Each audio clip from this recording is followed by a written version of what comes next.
Kaybolan kedi. Berk sabah uyanır uyanmaz pencereden dışarı baktı. Her sabah onu bekleyen kedisi Pamuk yoktu.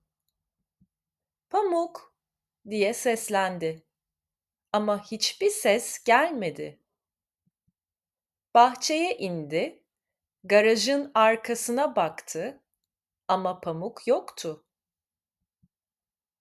Berk endişelenmeye başladı. Annesi, "Belki biraz dolaşmaya çıkmıştır," dedi. Ama Berk onu her zaman aynı saatte görürdü. Bu kez farklıydı. Hemen sokağa çıktı. Yan komşulara sordu.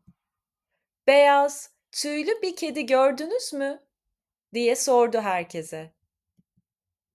Bir komşusu, "Dün sabah marketin önünde bir kedi gördüm," dedi.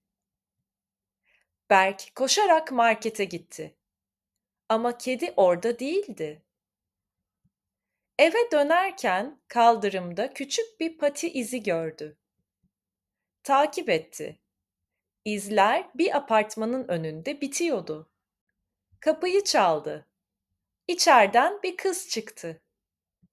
"Merhaba, burada beyaz bir kedi gördünüz mü?" diye sordu. Kız gülümsedi. "Evet, dün akşam kapımın önünde buldum. Çok üşümüştü. Şimdi içeride. İstersen bak," dedi. Berk içeri girdi. Pamuk koltukta mırıldanarak yatıyordu.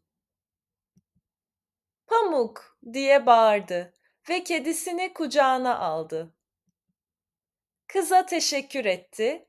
Sonra pamuğu alıp eve döndü. Evde herkes çok mutlu oldu. O günden sonra Berk, pamuğu hep içeride tutmaya karar verdi. "Küçük bir macera yeter," dedi gülerek.